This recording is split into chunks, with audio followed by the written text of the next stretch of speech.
Welcome to another PNW Best Life live stream. We have a lot to go over today on our agenda. I want to wrap up kind of winter and show you some of the things we harvested this winter. We, got like 8 different species from around the Pacific Northwest. Of course, we want to talk about North of Falcon and just, what's the latest there. We've got proposed seasons from WFW and some concerns and all kinds of stuff. Definitely want to share that. I've got some raw footage to share from a few recent trips. This past week, I did 2 back-to-back, very, very long, epic trips. One out to Westport and another one floating the Skagit and Sauk River, and for Steelhead. And then, we want to talk about what's going on right now. We're in the midst of just one of the most incredible blackmouth fisheries in Marine Area 10 that we've seen in a few years. Is it going to stay open? What's going on there? What about Marine Area 11? We're knocking on the door of springers. We'll talk about how many have gone over the dam, what's going on there, when can we expect Columbia River springers to really turn on. And, we still have steelhead on Southwest Washington and lots of other things coming up. So, the halibut seasons were announced. A lot of cool opportunities there. So just again, reminder, like my main reason for trying to do these live streams as opposed to just making videos is, and particularly during North of Falcon, but we'll see, throughout the year how this goes. But I want to be able to take your questions, get your engagement, feedback, especially regarding North of Falcon, as I've been active in all the meetings and connected with a number of you in comments or Instagram DMs. So, that's your feedback and your involvement in the process. If many of you probably can't attend these meetings in person or online, a lot of times they're right in the middle of the workday. So feel free to send me your thoughts, ideas, etc. if something jumps out at you. But that's so. Please, if you're on the live stream here, feel free to drop questions in. I will be happy to interrupt and address those, and we'll see how that goes. I haven't figured out a good way to let everyone know ahead of time. Part of it's been my schedule has been pretty dynamic. So, up until a few hours before, I wasn't sure if I was going to be able to do this live stream. So that'll hopefully get more stable. And I'm thinking more like Friday night, give weekenders more of an update if I can provide relevant, helpful, recent information for you all who are maybe planning to do things on Saturday or Sunday. And then we'll see. I'm still planning to make a lot of videos this year. Still have a lot of the website has got all kinds of major stuff in flux right now. So there's a lot going on, but I definitely want to keep you all up to date on what is happening here. So I wanted to start though with just sharing some of the. I just think it's so cool. We live in such an incredibly unique part of the world, and we have the ability to harvest so many different types of food, and be able to sustainably harvest, eat just incredible meals from the ocean, from the rivers, from the forest. So it's like, well, I just kind of put a list together of like everything I've done so far this past winter. We're in spring now, first week of spring. So all right, here's a squid video from last December. This is probably my favorite squid setup. With this kind of shorter boat rod with like a line counter reel. It's super, super effective for targeting, suspended squid, even if they're 5 to 10 feet off the bottom, like being able to just dial it in and know exactly where you're at.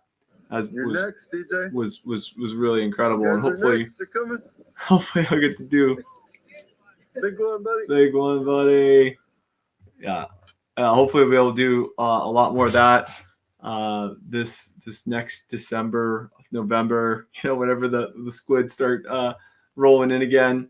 And then I do this probably once a year, winter crab, someplace. In this case, it was Hood Canal. We got not quite as many dungies as we thought. It was some more challenging setup, but we were on the boat all day, crabbing, got a bunch of dungeons, some red rock. You do a crab boil, throw the corn. I got a good friend who's he's got like some roots in Louisiana and had like all the crab boil seasoning and stuff that he brought to the table, and that was just an incredible day. So there's two. We got squid, we got Dungeness crab, and then we went over to our place near the Yakima River and shot some duck. There's my Frankie that I got last year, and nice mallard I took out. And then I'm pretty new to bird hunting, and so this is pretty this is all super exciting, super new for me. But I got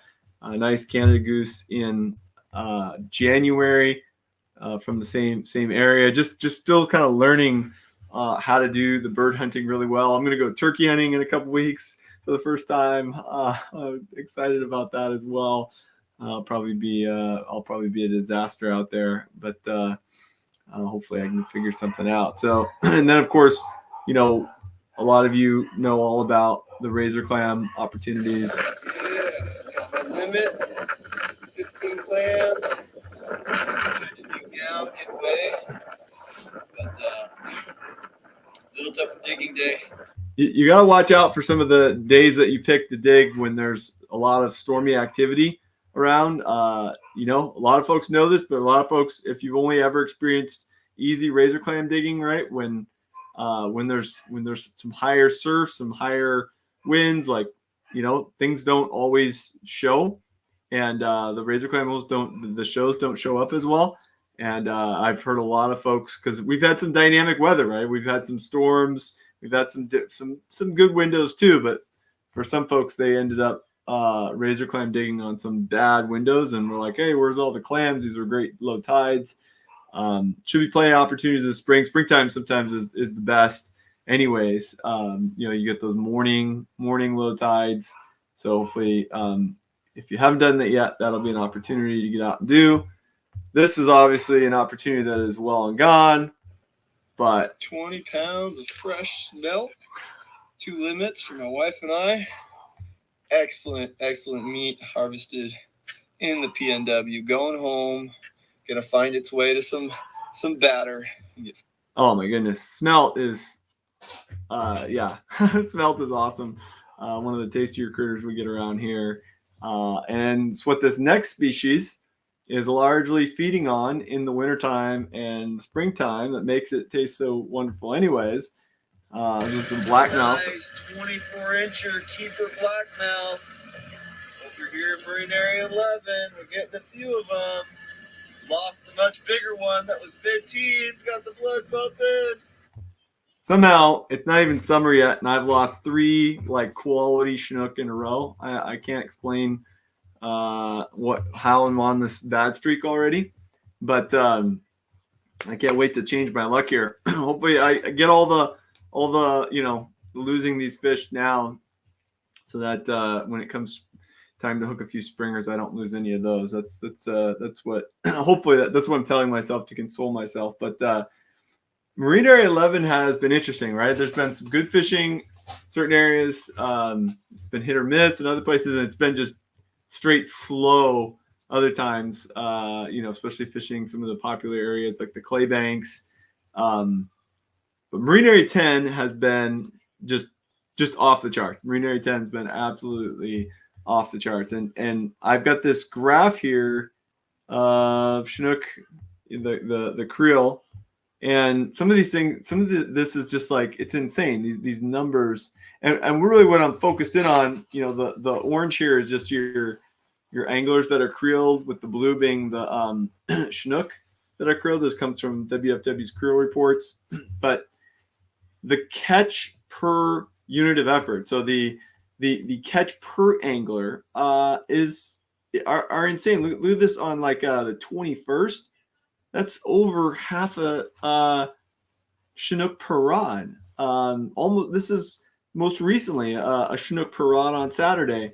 The 6th, that first Wednesday opener, was almost half a Chinook a rod. I mean, these numbers are some of the best Chinook per unit of effort numbers we've had in the last 10 years. Just looking at all the data that we've got going back that far. I know you can always talk about the good old days and how, oh, it was much better, in the 90s or, whatever period you want to pick. But the season in 2024 has been incredible. Why is that? I've been asking different folks, why is that? I mean, could it be some of the orca feed that's finally kind of, making its way back? I mean, a lot of these are 3-year-old fish. The orca programs really got going in 2020. So, and last year wasn't this good, although we didn't really get to experience the full capability of last year because we were closed due to sublegal encounters way too early, right? So that's the other thing that's been incredible about this season is we haven't had a lot of sublegal or even unmarked encounters. That's been the major drama of our salmon fishing seasons in Puget Sound the last couple of years, and it just hasn't shown up that way. So it's really been an incredible opportunity.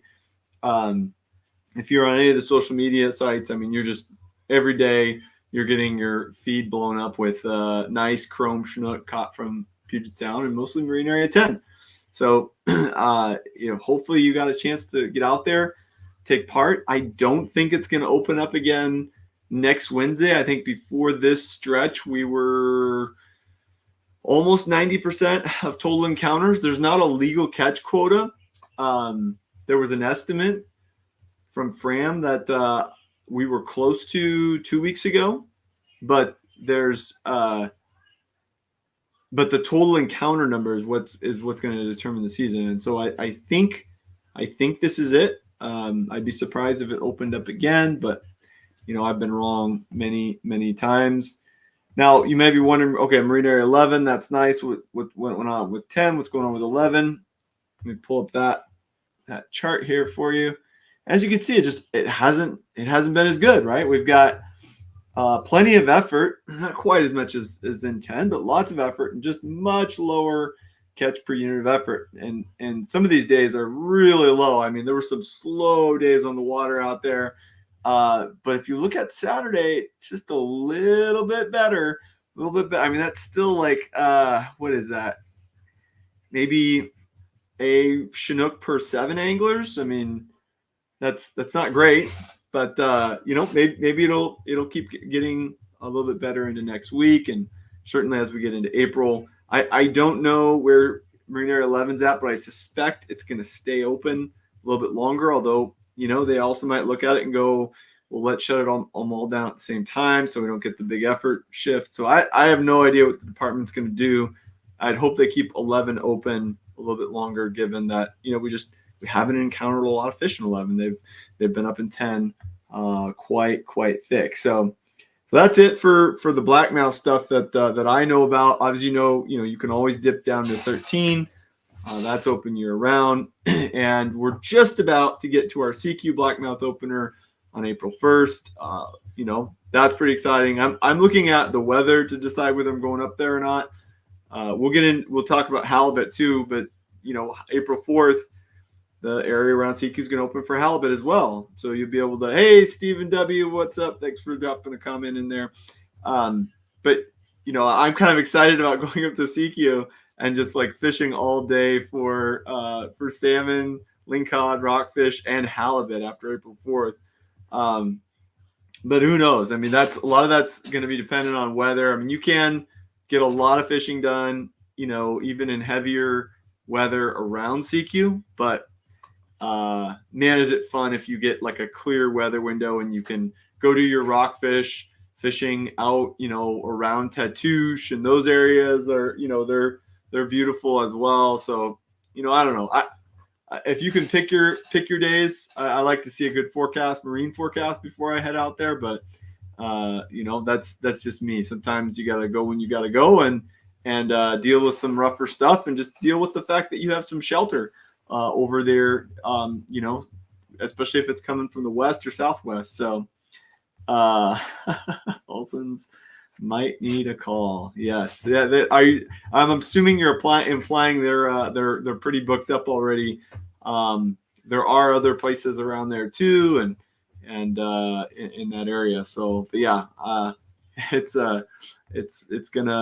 definitely gonna be something worth going out there to do, and you can really fill the freezer, right? If you get out there for a couple 12-hour days on the water, you can put a lot of fish in the freezer very, very quickly. So I'm excited about that. But that's kind of it for our Blackmouth opportunity. After CQ, you really want to pay attention to the things that are going on in Marine Area 13 in May. Sometimes those, and then you got Marine Area 11 hopefully in June.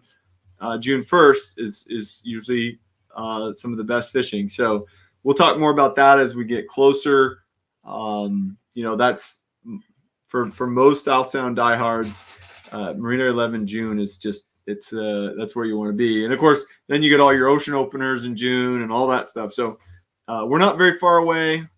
Ice fishing is not in my bucket list. I'm willing to do it. I had someone offer to take me out to do that in some lakes over there.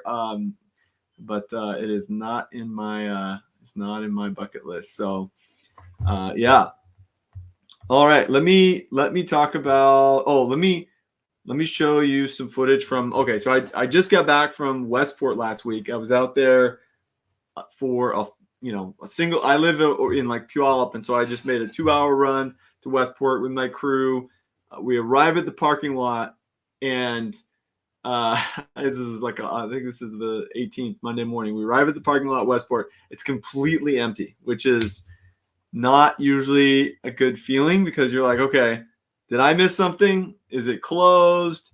Did I read the forecast? Like double checking stuff. But nope, the forecast was like 4-foot swell at 12 or 13 seconds. The bottomfishing obviously is open. So, but yeah, there just wasn't a lot of participation that day, and so the weather was not ideal. I mean, it was okay, it was passable, but there was a lot of fog. I had to run radar the whole time running north. As you see from this video I'm about to share, there's no fog. It eventually lifted, especially when we got further north. But there was a lot more wind waves. We had a north 8 to 12 wind. That the further west you went, the further out you went, the more it picked up. So that was challenging. And so we were riding on 2-foot chop all the way up there.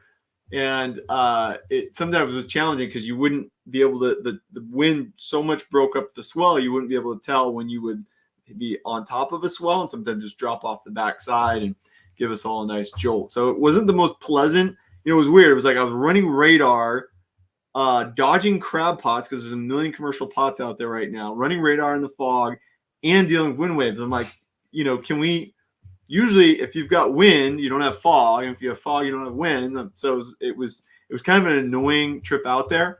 But then the wind really did kind of lay down a little bit later in the morning, gave us some nice drifts. But then as it got into the early afternoon, it picked up again. So let me just share some footage, and we'll talk about kind of what's going on. I like to target those rock piles in 60 to 120 feet of water, especially early in the season. Swinging. Nice on. And we were primarily using Lancer jigs or 8-ounce jig heads with Berkeley grubs on them. So this is just one of the better lings we got in the day. It can be. I might have a quality fish on here. Oh, I got it. Oh yeah. Yeah, I think we'll keep that.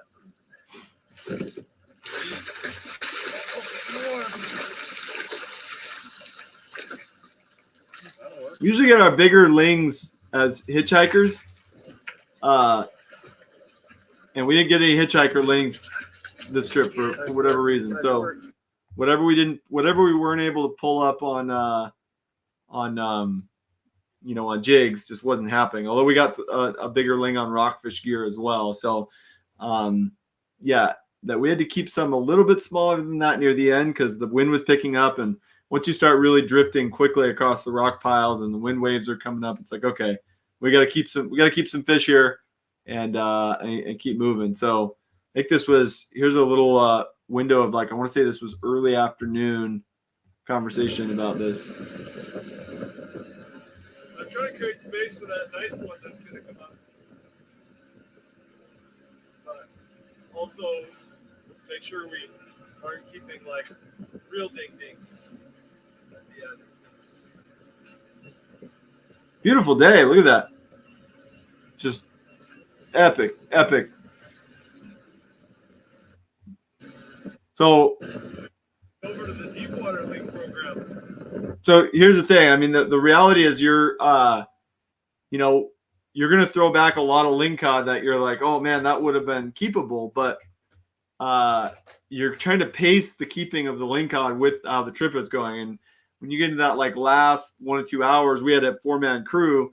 You get in those last few hours, you're like, okay, unless I don't want to keep all the lings we catch now, because if we get a bigger one later, I don't want to be dealing with that whole thing, that the ling regret program. So you kind of keep pace with it. And so we kept a few more medium-sized lings. And then as we got into that last like hour, 2 hours, like, okay, we gotta keep these guys. Let's get back. So I think we pulled up all of our gear around 2:30 p.m. and made the run back, dodging crab pots, and the bar was pretty decent. It was, again, we ended up timing it so that we were fishing almost the entire time during the ebb tide, and we came back in we left on right at the end of the flood, and we came back in on the tide change beginning of the next flood. So it ended up being pretty good from the bar conditions and all that. So I know that's been a decent like last week to get out there, but I think what's happening in the early part of this week and into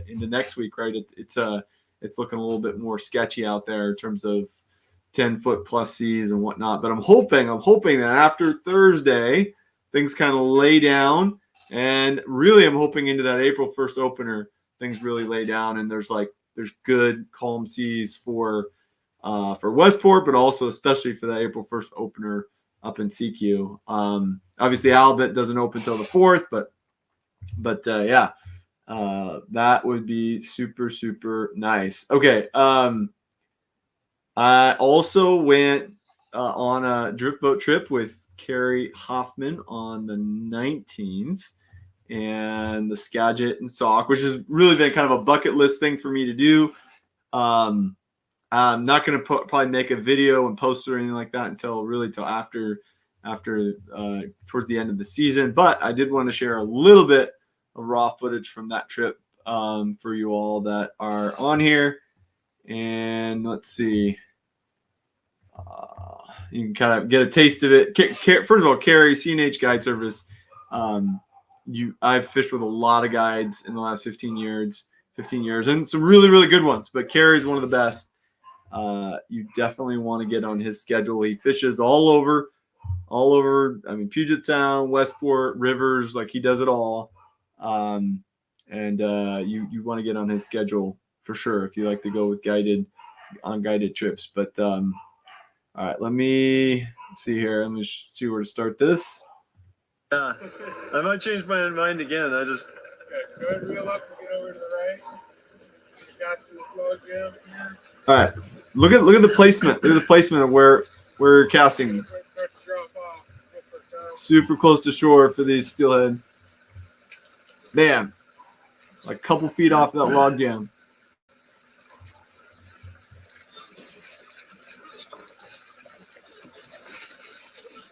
Yep, fish. Fish.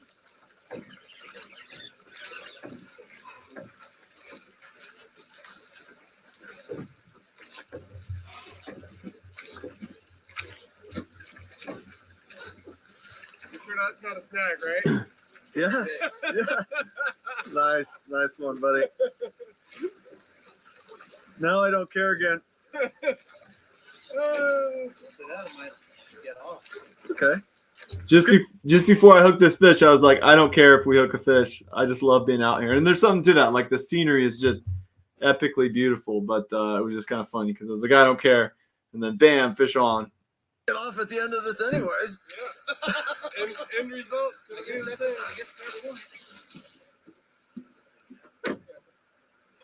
Trust me now. You think because Kyle's been pissing me off, I'm gonna knock his fish off? I just know, in Alaska, the whole catch and release thing is kind of not known. You might have a bigger fish on there. You have a bigger the adipose, the better. That's a nice fish.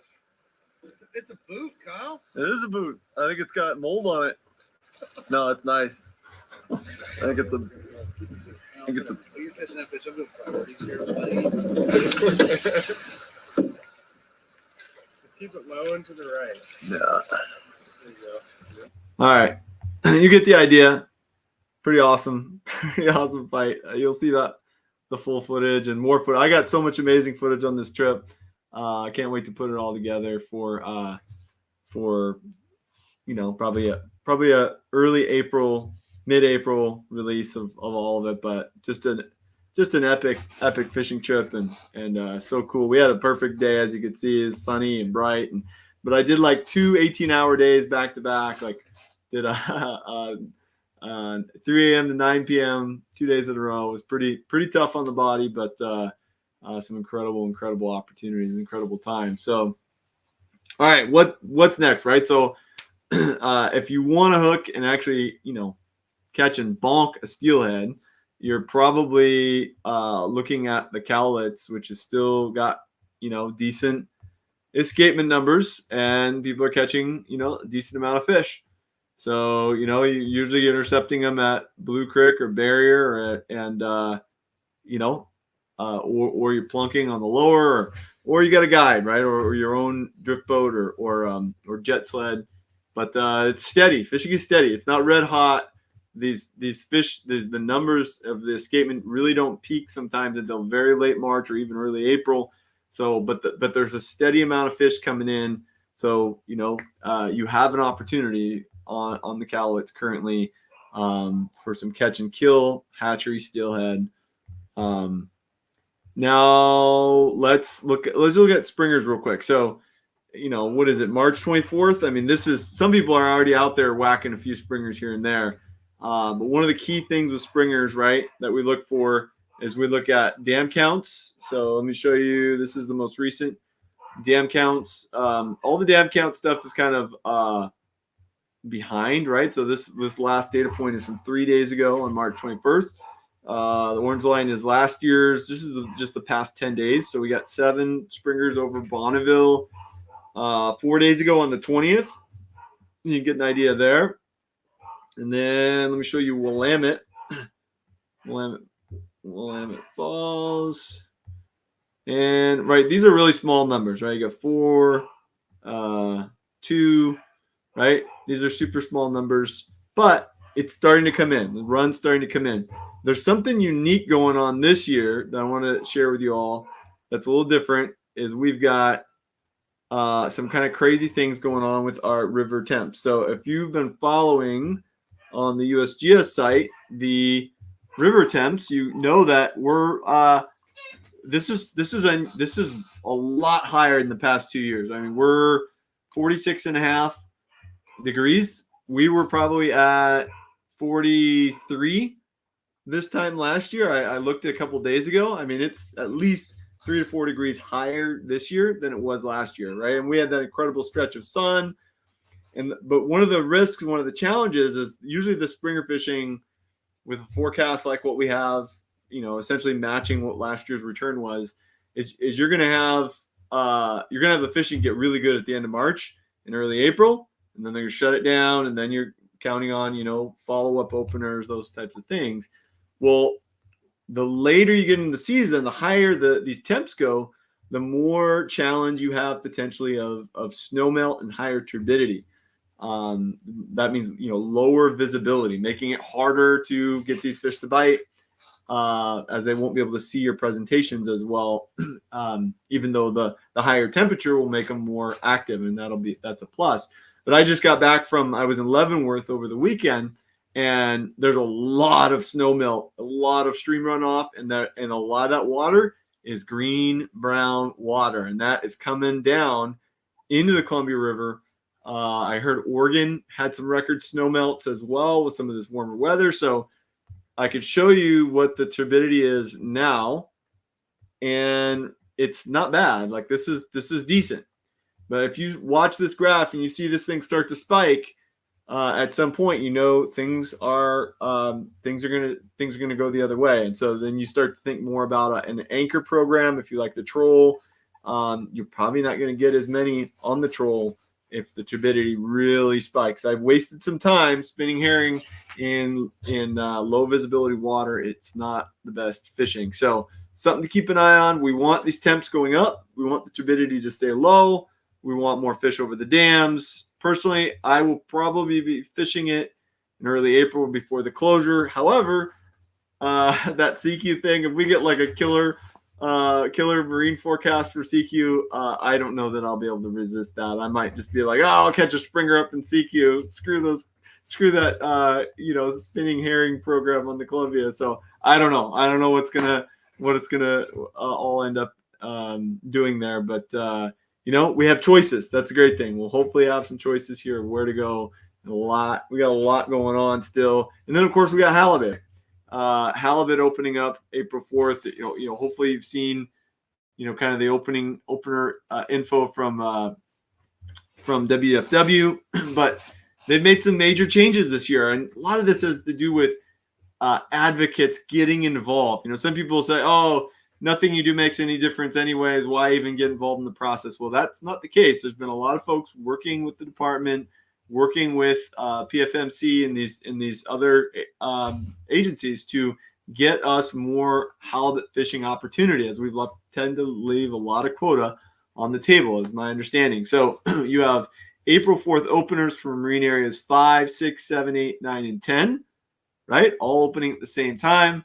And then you've got May 2nd in coastal marine areas.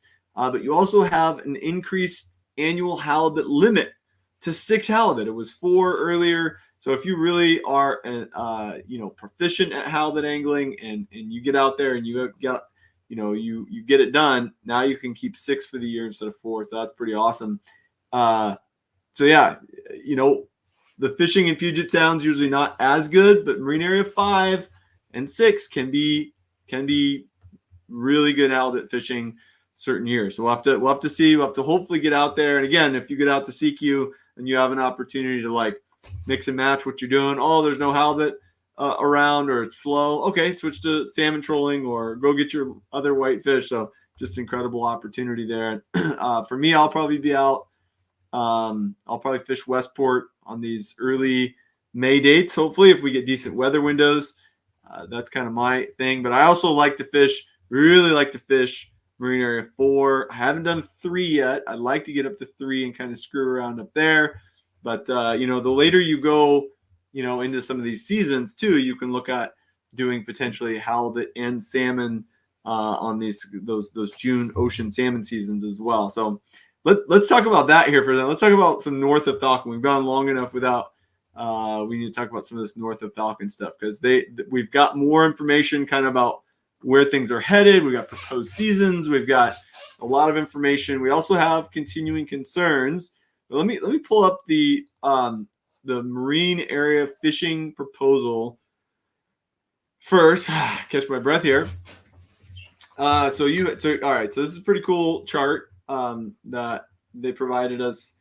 I think on Thursday this came out for current season proposals. And again, this is all got to go through all the different negotiations, working with co-managers. But, there's a lot of similarities between this year's forecast and last year's forecast. And so there's going to be a lot of similarities in the season structure as well, both the good parts about those seasons and the parts that we don't like as much. And we'll get into what some of those concerns are here in a minute when we get onto the freshwater topic. But here you can see, so marine area 5, right? You've got chinook and coho both side by side here. Mark selective, right? That means you can only keep the adipose fin clipped fish. Non-retention of chinook into this prime coho opportunity. And then the second half of September, October, look at this. We got a non-selective coho opportunity, which I haven't gotten to take part in yet because I'm always hunting or doing something else, fishing Puget Sound or coastal rivers in that time frame for chinook. But for you diehard coho fishermen, this is your favorite thing, to go out there and whack coho in the non-selective season. So you get that opportunity. Right now we have Blackmouth for 2025 still on the table. March selective, March, April. We'll see. That's one that could come under some question because of the some of the stocks of concern that have some impact from that CQ Blackmouth fishery. I'm talking Nooksack Springs, the Skycomish Summers. Again, these aren't very much impact, but this is probably one of the main fisheries that has some impact. There's also impact in the summer seasons as well. So we'll see. It's still early on in the process. There's a lot yet for this to go and figure out. Looking at Marine Area 6, you've got your typical Chinook opener set for July, coho at the same time, up until mid-August. And then you've got Marine Area 6 kind of mirroring Marine Area 5 when it comes to coho, right? So going from mark selective to non-selective near the end. That's pretty cool. Marine Area 7, again, you have this this kind of like periodic opener, right? Where you've got, it's not going to be open this entire time, but it's like a few days of the week kind of opener, that like what we had last year from Marine Area 7, and evaluating the data to determine if they can have more openers. But when it comes to coho, you have a non-selective period in September, which should be pretty cool coho opportunity for the San Juans. 8-1, you have non-retention. 8-1 and 8-2 are non-retention for Chinook the whole time. And then you've got non-selective coho possibilities beginning in August when all those ocean coho come back. Really, a lot of this is driven by the fact that the Skagit is pretty crazy good in terms of coho forecast, both on natural origin and on hatchery origin fish. Skycomish is a lot better than some previous years. It's potentially a stock of concern, although the numbers are still decent. I think 70,000 on the natural origin side, and I can't remember what the hatchery number was. But yeah, for to get these kind of non-selective opportunities, those systems have to be in good shape. Moving over to 9, again, you get the similar style that we had last year of mark selective coho and Chinook fisheries, right? Opening those things up as it kind of rolls through. I think last year was like Thursday, Friday, Saturday. I would expect that to be similar opening timeframes, dates, etc. And then moving to eventually a non-selective period in late September on coho, which would be pretty cool. In general, there's an expanded coho opportunity this year in Puget Sound, so that's exciting. Marine Area 10, we've got coho beginning again in early June. There's been some back and forth here where the concern is here's what the rec fishing group really doesn't want to see happen. We don't want to see us have another just epic harvest of resi cohos in June and then be knocked down to one fish when it comes to ocean coho time in August. So I'm not sure exactly how this is going to shake out, but right now we're proposing to have the same seasons we had last year for coho. And while that will make a lot of folks happy, I think there's a lot of folks too who are looking at that going like, is that really a good idea? Should we target opening in June 15th to make sure that we don't run into last year's scenario where we couldn't keep 2 coho in 10 when the big ocean, the ocean coho fishing in 10 was incredible last year. Absolutely incredible. Only being able to keep one was definitely a bummer compared to those small resi cohos that you get in June. So we'll see how that continues. Similar discussion about the season in 10 for Chinook, although there's a lot of debate about when exactly should 10 open up for Chinook. Again, we don't want the whiplash we had last year where we opened and then closed and then opened again, and it was hard to plan around.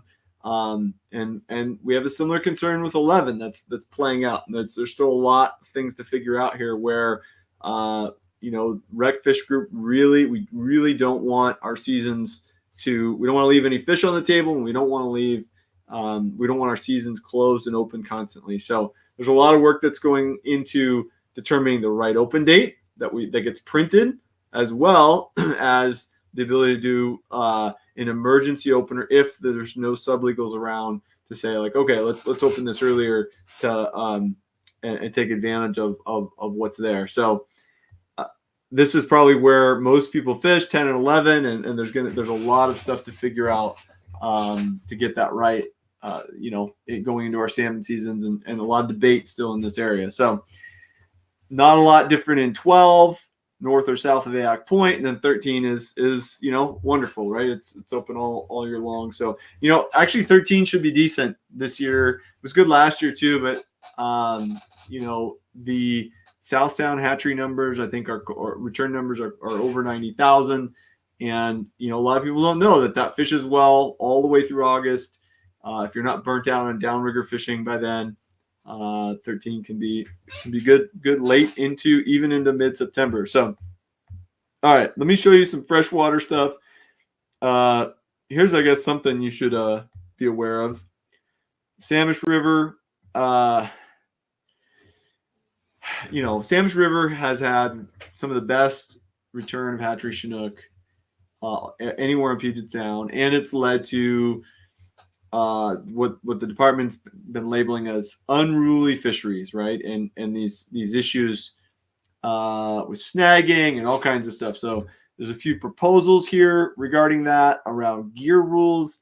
One of my counters to the department was, should we get a group of people together who can give advice to the department, maybe a group of bank anglers who really know what's going on in this space, to talk about what should the gear restrictions actually be to make the fisheries less unruly. I'm not even sure that's possible, but I feel like I've heard a lot of good ideas suggested over the years, and usually whatever the department comes up with falls short of folks who really know what's going on here and can suggest, better ideas in this space. So I'm not sure if that'll turn into anything, but there are some suggestions here, and look out for, some of these suggestions to be, if they are successful, they could play out in other fisheries as well that are considered also problematic. Mincer Creek, is certainly on that list.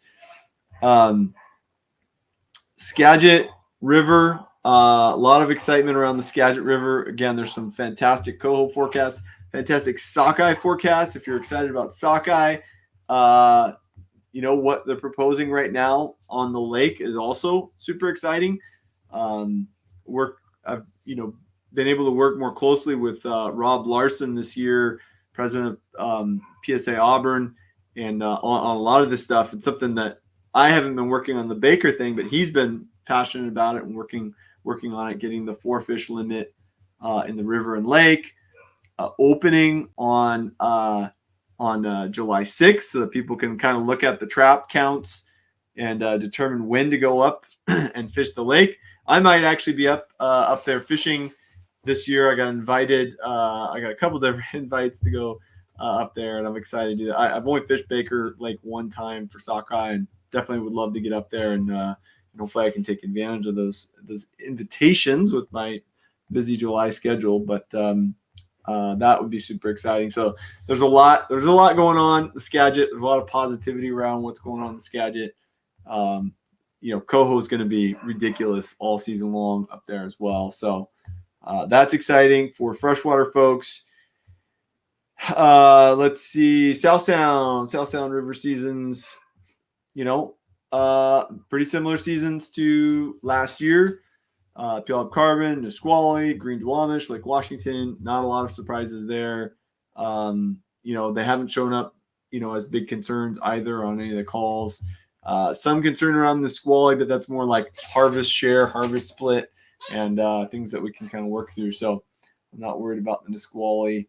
All right, now for the two that typically give us most of our issues of late. Still Guamish. We're talking about a coho fishery potentially there, also potentially a fly-only trout opportunity in the North Fork of the Stilly.